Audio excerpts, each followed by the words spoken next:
You're here because you want to understand the important stuff without getting bogged down in endless details, right? Today, we're tackling a question that came directly from you. Why would a company doing well pay two people in what seems like the same job, completely different amounts of money? Yeah, it's a fascinating area. It's where ideas about fairness bump up against how companies actually value and reward contributions.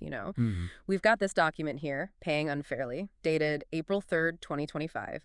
It gives us a really interesting peek into Google's thinking on this, looking at their history and how they compare to other players. Exactly.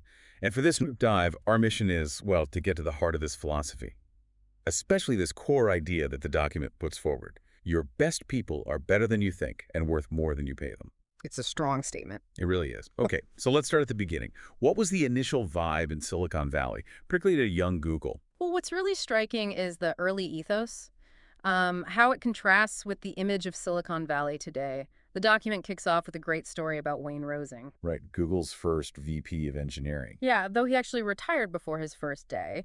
But his message to the early team was all about staying true to their core values, focusing relentlessly on the user, and seeing the IPO as just another step, not the end goal. And he had that pretty memorable way of putting it, didn't he? Yeah. Threatening to take a baseball bat to any Lamborghinis he saw in the parking lot post-IPO. Ah, yeah.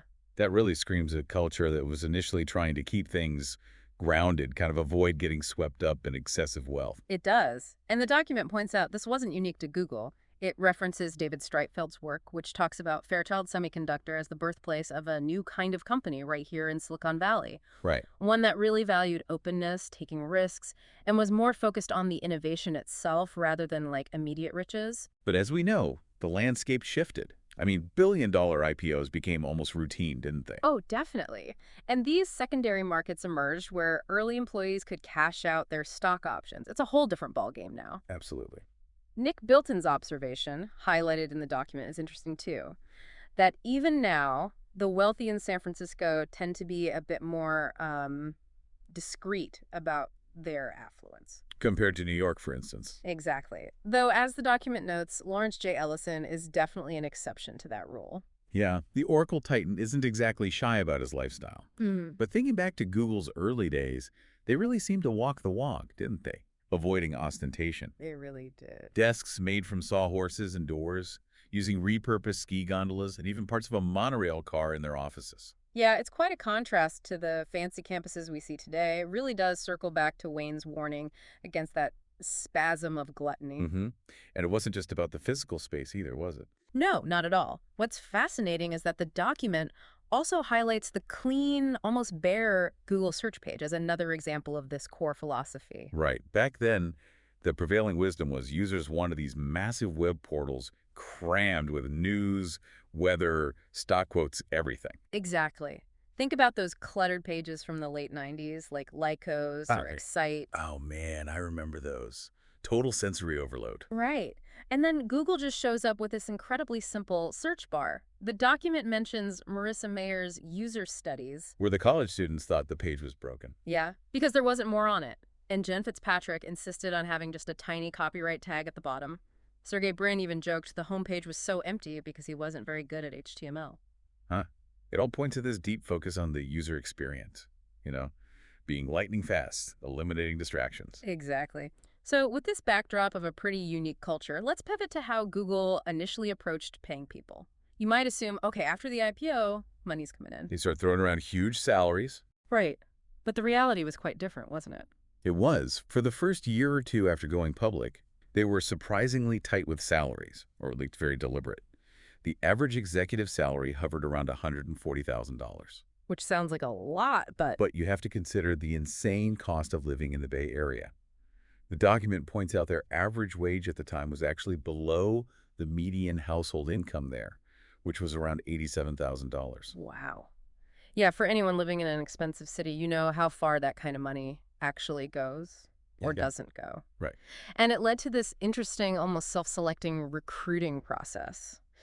The document mentions some really entrepreneurial types were willing to take lower salaries in exchange for stock It options. was a big gamble. A huge gamble, yeah. But it attracted individuals who really believed in Google's potential and were comfortable with that kind of risk. But that kind of scrappy approach, well, it can only last so long, right? Especially in Silicon Valley. Exactly. To attract and keep the best talent, you can't just rely on the dream of future riches forever. The realization eventually hit that while the initial approach worked for a while, low salaries alone wouldn't cut it long term. That's when stock options became a much more central and significant part of the overall compensation package. Offering that potential for substantial upside, aligning incentives. Exactly. It aligned employee incentives with the company's success. Okay, so that gives us the context. Now we get to the heart of it. The principles behind this idea of paying unfairly. The document lays out 4 key principles. Can you walk us through those? Certainly. So the 4 principles were 1, pay unfairly; 2, celebrate accomplishment, not compensation; 3, make it easy to spread the love; and 4, reward thoughtful failure. Oh, okay. Each of these gives a really valuable insight, but the first one, pay unfairly, your best people are better than you think and worth more than you pay them. That's really the crux of our discussion today. Pay unfairly. It almost sounds wrong, doesn't it? Our gut feeling is usually that fairness means equal pay for equal work, or at least pay that's in line with market rates and standard salary ranges. Right, it seems contradictory. So what's the logic here? Well, the document argues that simply relying on market data and giving out standard, like across-the-board percentage raises, fails to truly recognize and reward those individuals performing at an exceptional level. Okay. Think about a top-performing salesperson who consistently crushes their targets, or an engineer who invents some game-changing piece of technology. Their impact can be exponentially greater than someone just meeting expectations. Right, so a standard 3% raise for someone who brings in 10 times the revenue of an average salesperson. Yeah. It just doesn't reflect the value they're actually providing. Exactly. And this is where the concept of power law distribution comes in. The document explains that in many fields, performance doesn't follow that typical bell curve, where most people cluster around the average. Oh. Instead, it follows a power law. You have a small number of individuals producing a massively disproportionate amount of the total output. Okay, this is where it gets really interesting. So instead of a nice even spread, you have this long tail of average performers and then this small group of absolute rock stars who are way, way out there in terms of impact. Precisely. The document references some fascinating research here. Frank Schmidt's work from way back in 1979 looking at computer programmers. What did he find? He found that the very best programmers generated significantly more value than their average counterparts.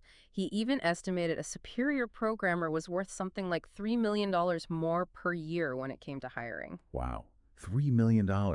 Back in '79. That's staggering. It is, and you can only imagine how much that gap might have widened today. Yeah. The document also brings in more recent data from a study by O'Boyle and Aguinis. They looked at over 600,000 researchers, entertainers, politicians, athletes. A huge data set. Huge. And they found that generally the top 1% of performers produce 10 times the output of the average performer, and the top 5% produce more than 4 times the average. 10 times the output. And they included a table that really illustrates this, right? Yes, the table is striking. For example, if performance followed a normal distribution among researchers, you'd expect maybe 35 people publishing 10 or more papers. But the actual number, 460. Whoa. Similar huge discrepancies for artists with lots of Grammy nominations, politicians with long careers, athletes with major championships. It's across the board. So the takeaway is that being below average is actually statistically normal in these kinds of distributions. Pretty much, yeah.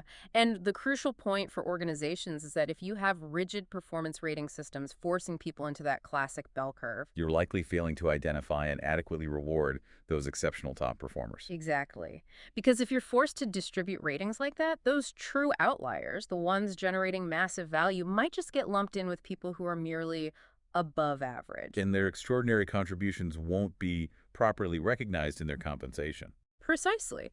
And this directly answers our initial question, doesn't it? Why pay 2 people in seemingly identical roles very different amounts? Right.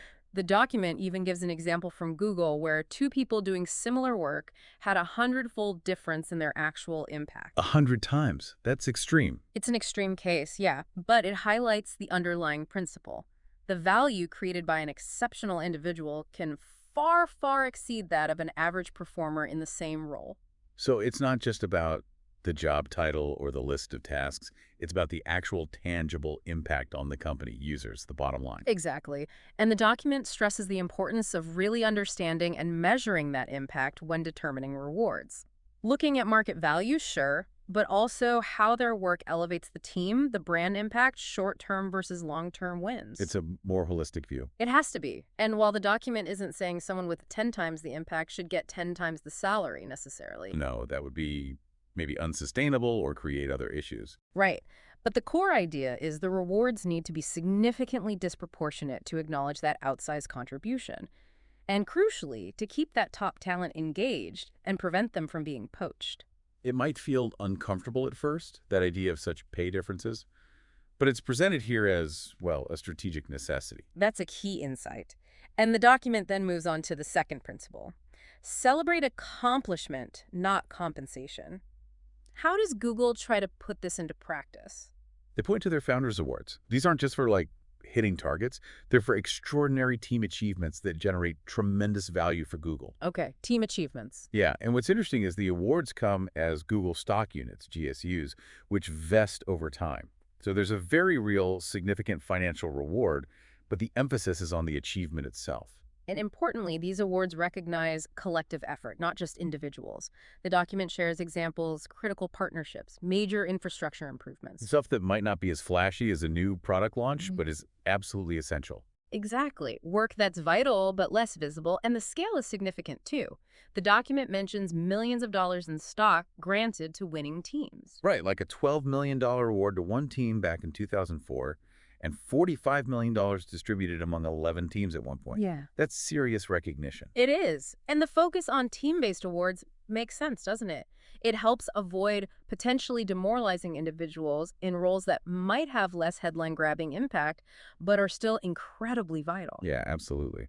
It recognizes the power of that collective effort in achieving big breakthroughs. Exactly. So as we bring this together, what's the main thing listeners should take away from this deep dive? Why do companies pay people doing similar jobs so differently sometimes? Well, it really boils down to a strategic decision. It's about acknowledging and retaining those exceptional individuals who go far beyond the job description and create truly outsized value. Mm-hmm. It's about understanding that performance often isn't average. It follows this power law distribution.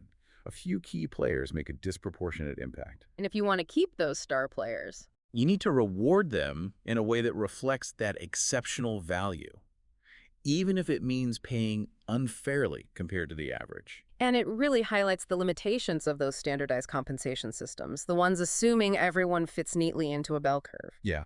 By grasping these principles, maybe being willing to embrace paying unfairly, companies might do a better job attracting, motivating, and keeping their most valuable people. So for everyone listening, maybe take a moment to think about how these ideas might apply in your own world.